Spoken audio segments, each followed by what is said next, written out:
Hi there, welcome to tonight's show of Sports Zone. I'm your host, Molly Hydewip. In Sports Zone, typically I cover sports stories. May it be the dojo in Orangeville, a hockey team, a baseball team, or a lacrosse team. But today we're going to change it up. Cancer is a 6-letter word that nobody ever wants to hear. May it be a young child, an adult, a teenager, doesn't matter your age, it's a word you never want to hear.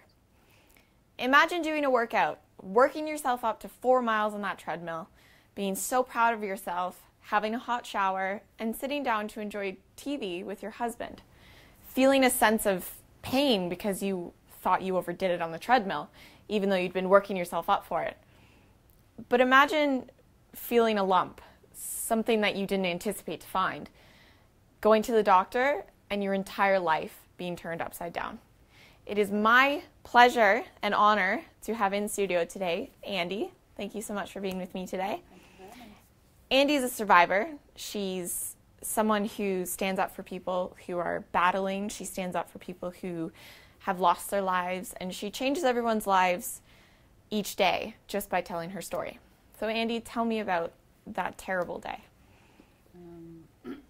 Yeah, like I say, you weren't expecting anything. I'd been trying to work out. I would work myself up to doing a little over 4 miles a day on the treadmill, and yeah, we were sitting watching TV, and I sort of had a tender spot, you know, I kind of and up high, you know, sort of up in here, and I'm going, I'm not sure what that is. In fact, I even got up and said, "Here, feel this. Does this feel like a lump?" Because you don't expect that.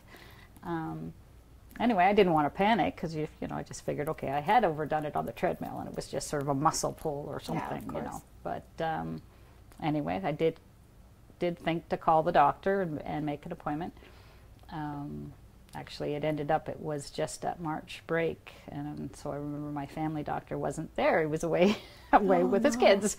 So I actually saw the nurse practitioner in town, and again, she didn't panic because you know you don't know what it is, and typically it's not quite that large.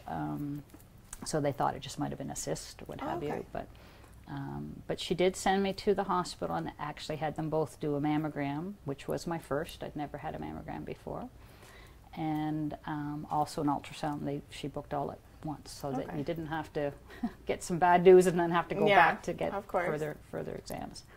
So that's kind of how it started. So when you say you never got a mammogram, you told me you were 49 years old when you found out about this whole life-changing experience. Right. Why did you never get one? It was just never something you thought of? No, I didn't really have any history of cancer in our family, and sort of typically we were always taught that, you know, once you hit 50, that's kind of when you do all the, you know, all your extra tests and stuff.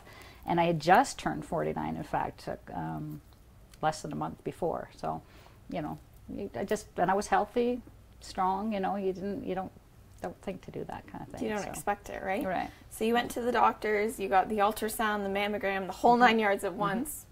Tell me about what that was like and what happened. So, I mean, typical mammogram. The other thing was, though, the report right away looked suspicious. It's amazing what they can tell from a mammogram. So they had, there's a RAD grade that they give it, and they had sort of put, it probably is this.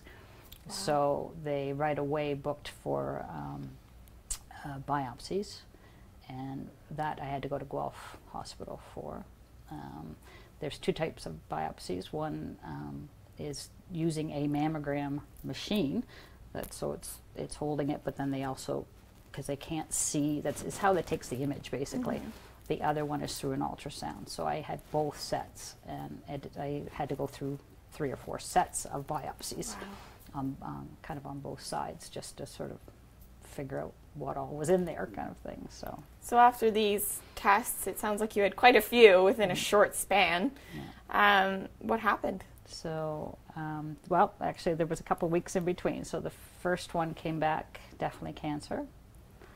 And then they wanted to check the other side, and these other type of, they call them microcalcifications. They're a lot smaller, but they cluster together, so they worry about that as well.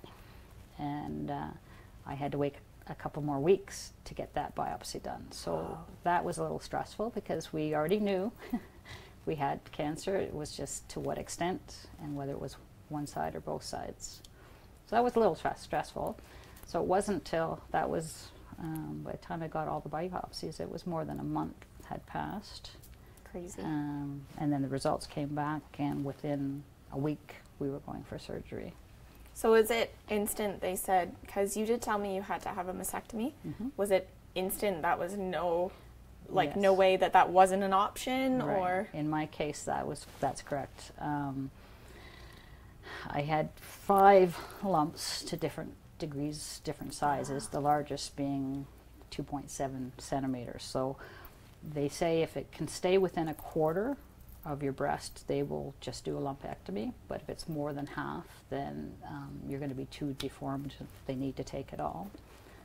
And that's also the way they do to get rid of the cancer, is to get rid of it all. So I didn't have the choice. I didn't, which maybe was a good thing. I didn't have to make that choice, because when they first tell you, sometimes that's the option, is a lumpectomy or a mastectomy. And that's a big thing. I don't know that I would have wanted to make the choice, so the choice was made for me. So what was that like? What was that experience like of being told? Because unfortunately, that's a part of your womanhood, you know what I mean?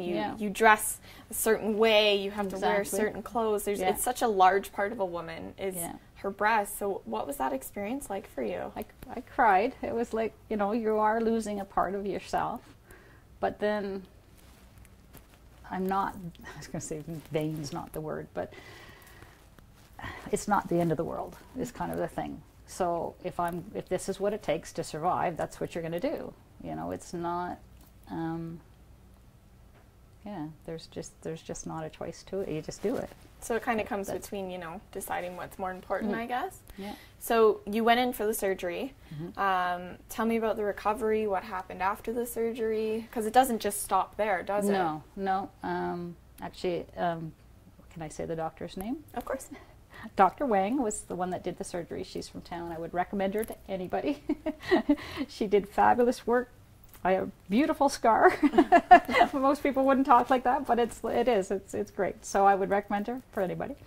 And I was in the hospital for a couple of days, and then they send you home with a draining tube. But the nurses, they do home care. They send a nurse to you.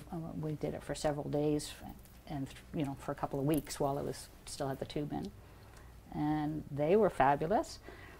So you just basically, you're doing that, and then you're waiting for, they do a biopsy on the actual cancer that they've removed to determine what type of cancer that you have. There's all kinds of different ones. Okay. And then how they would then treat that type of cancer, basically. So it's almost fiction to say that once they remove the tumor, it's over. No. Yeah. So I'm very naive to the situation because I personally have not experienced what you've experienced, hence why I said you're quite literally a hero. So I would think, okay, it's gone, it's all gone now. Yeah. So what happens after you get the mastectomy? So I do feel like they did get rid of it all. That's your first. You've got to be positive in that. Okay, it's gone. But it's a just in case any stray cells have gone anywhere else. That's what all the other tests are for. So during the mastectomy, they also took 3 lymph nodes. Then the lymph nodes are what leads to the rest of your body, basically. If there's no cancer there, then they're pretty sure that the cancer hasn't spread. It's stayed contained to the one area. Okay. If there is something in the lymph nodes, then they start looking elsewhere just to see how far it's gone. Okay. In my case, I was lucky. There was nothing in the lymph nodes, so good. They were pretty sure it was contained just to the breast. So, again, we were lucky. But then they do the testing to determine whether they want you to do chemotherapy, radiation. We were sort of back and forth on what was going to happen. In my case, typically, how we understood it anyway was if you had a lumpectomy, you would have radiation. If you had a full mastectomy, you would only have chemo, no radiation. Okay. Once they test the cancer, it shows sort of what stage you were in, the grade of the cancer, which is a how aggressive it was, if it's nasty cells or if it's little, you know. In my case, it was a higher grade, and this is why we think it grew very quickly. Why I didn't notice it until it was over an inch large. I think it may not have been there that long. It just, it grew very fast. So they do that, the size of the tumor. So there's all these things on how they determine what kind of treatment they want to give you. I was just on the gray zone, on the edge of radiation, whether they would offer me radiation, and they did, but under discussing it with the medical oncologist, she didn't think that the advantages of having radiation, because it would have been full 9 inches of radiation leading up into the collarbone as well, like because of the area, the benefits didn't outweigh the risks of what will happen. So it took a little bit of time too. They also sent the tumor down to be tested to see whether chemotherapy would be beneficial to me. Unfortunately, they sort of got indeterminate results, so that the course of treatment would be chemotherapy, so that's what we ended up doing in the end. So how do they give you chemo? How is that done? So they do it here in town. Okay. It can be done here in town. You don't have to. You can go to different hospitals, but for Orangeville Hospital, we're sort of sistered with Brampton Hospital. Okay. And they have several oncologists in the Brampton. So we went there first, met with them, were given an oncologist, met with her, and then they come up to Orangeville every week, and there's 6 of them, so they do a rotating schedule. Okay. And they see their patients there, so the patients don't have to travel, which is wonderful. Awesome. And chemotherapy is done here too, so they have whichever doctor comes will see you when it's your turn to do chemotherapy. You do it every 3 weeks because your body has to sort of recoup. I mean, it's nasty stuff, so it's attacking all the good cells as well as the bad cells. Yeah, absolutely. So you can't just have it back to back to back. You have to sort of build back up your immune system. Yeah, so it's crazy. So that's good though, because it's done in town. It saved us trying to drive, the stress of driving down to the city or wherever, you know, and taking a whole day to do it. As it was, it's probably a 4 or 5 hour process just sitting there. Well, imagine adding, you know, half an hour, 45 minutes, hour and 20 minutes drive both ways. Right. So I think that we have that in town is pretty like remarkable. Sorry. Yeah. So coming up, I'm gonna chat with Andy because she has a couple things to tell me. As you can see from her shirt, it's bright yellow, and that does have quite a large symbolization for her. Relay for Life is something that happens in Orangeville. It's something that changes people's lives, and I'm excited to tell you about it. Stay tuned.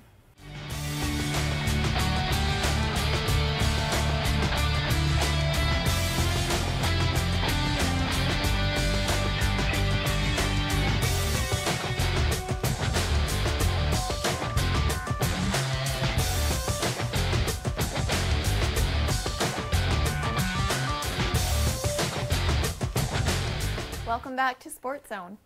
See, before we went on break, I said the word cancer, and cancer's terrifying. It's 6 letters you never want to hear. But the word survivor, now that's a word everyone deserves to hear. And Andy's a survivor. You went through chemotherapy, you got a mastectomy, you experienced something that people in this world should never have to experience. You lost your mom to cancer, and you beat cancer yourself. Tell me what it was like when you were a survivor and got to ring that bell. Okay. Well, yeah, ringing the bell, which is after chemo. Once you've made it through chemo at the hospital, they actually let you ring a bell, and you ring it for the life of you. It's just, yeah, you've made it through that nasty part of it, and then after that, you move on. And for me, part of moving on is trying to give back. So we've, including my family and my husband, my sister, my brothers, and all our friends have sort of decided that Relay was going to be the way that we would give back. Not just for breast cancer, Relay is for all cancers. So that was a deliberate thought on our behalf, that we liked that idea, that it wasn't, like I said, my mom passed of lung cancer, almost 18 years ago now. Wow. So that was another way to honor her and remember her. So, yeah. Being a survivor is huge. So did you get the all clear within, because we were discussing before that you are cancer-free, 5 years. 5 Congratulations. Years. That's amazing. Yeah. That's definitely an accomplishment. You should go out and party, I think. Yeah. So what was it like being told it's gone? Yeah. Well, I mean, I don't know if they ever clearly say you're never going to get it back, but it's 5 years is sort of your big mark. I'm still on medicine to make sure it doesn't come back, and like I say, you feel good, and you just. But I felt it was gone from the time they took it out of me too. That you have to be positive. I think that. I mean, it's not going to say you don't have down days. There's days I felt very sorry for myself. I mean, rightfully so. But I think being positive and having all the support of your family and friends around you, that just propels you forward. So Relay for Life, that's what, other than your story, that's what this segment's about. Tell me about how you heard about Relay for Life. Sure. It was a very strange coincidence because my husband's nephew was doing the Relay for Life through his school, through his high school. Okay. Here in town in Caledon, Robert F. Hall. And part of that is you send out emails or you ask people to make donations to support you during that. So we got an email looking, from him that he was doing Relay for Life, and I had never heard of it. But it was right, the first email came before I'd even had my surgery, but we had just found out that I had cancer. So it was very coincidental. Yeah, very much on our minds, and and we had not told everybody yet because we didn't know exactly at that point what everything was going to happen. So once we did know, we did tell actually his mom, and they asked me to see if I wanted to do the survivor lap at his school during the relay. That's a big thing for relay. That's what we're relaying for, is for the survivors. Now, unfortunately, at that time, I didn't feel like a survivor yet. And yet, they tell us you're a survivor from day one, that I should have done it. But like I say, that's how I kind of felt at the time. And everybody can feel that way if they'd like to. It's not. So that was sort of how we first came to even know of Relay, what it was about. So then the next year, because my chemo had taken me till the end of the year, I had no hair. It really started to come around, and it's always in June, different dates, but in June, for Dufferin anyway. And I started thinking about it, and I thought, maybe I would do the Survivor Lap this year. I didn't even think about putting in a team. I just thought the Survivor Lap. So we started talking about, my husband and I, and we thought, okay, well, if I'm going to at least go in that one lap, why don't we try to raise a little bit of money for the cause? So we started the team. It was like 2 weeks before the relay started, and we just sent out emails to everybody we knew, friends, family, colleagues, everybody. And in that 2 weeks, we raised $2,000. Wow. Just the two of us. That's remarkable. That is amazing. Yeah. So that was $2,000 that went back to the cause. So I felt really good about that. No kidding. And it, like I say, it took me a little bit of coaxing to get that far, like to feel like I was a survivor and I should participate. After that first relay, it's such an emotional thing that they do. They have, like I say, they honor all the survivors. They have all survivors. They're given a yellow T-shirt, specifically yellow. The other T-shirts this year would have been white. Okay. So everybody else could buy white T-shirts to participate if they wanted to. They're different colors every year. I think last year's was navy, but the survivors always wear yellow. And they do the opening ceremony. They have people speak. They'll have a survivor speak. And then they do the opening lap, and we walk either 6 to 12 hours. 12 hours this year is going to be 6. But that very first lap, all the survivors go. So it's a whole sea of yellow that's walking this lap. The second lap they do is their survivors and their caretakers. So whoever you felt was, so I always walk hand in hand with my husband.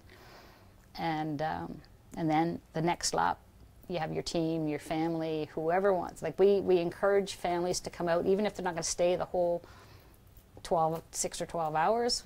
We encourage them to come out and just watch the ceremony, join in with your loved one, whoever you're there to support.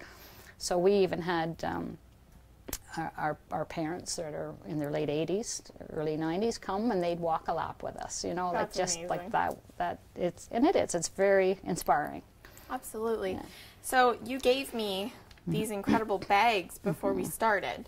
So tell me about, I'll kind of hold them up. Yeah. So tell me about these. So we have different ones. So tell me about this particular one. So these are called luminaries, first of all, and you can purchase them on the website. And what they do is at dusk, they line the whole track, the walking track, with these. And they're actually like a lunch bag. They look like a lunch bag, but they're flame retardant. And inside they put a candle. And they do a whole ceremony where they light all the candles. So you'll sort of see the track start to light up.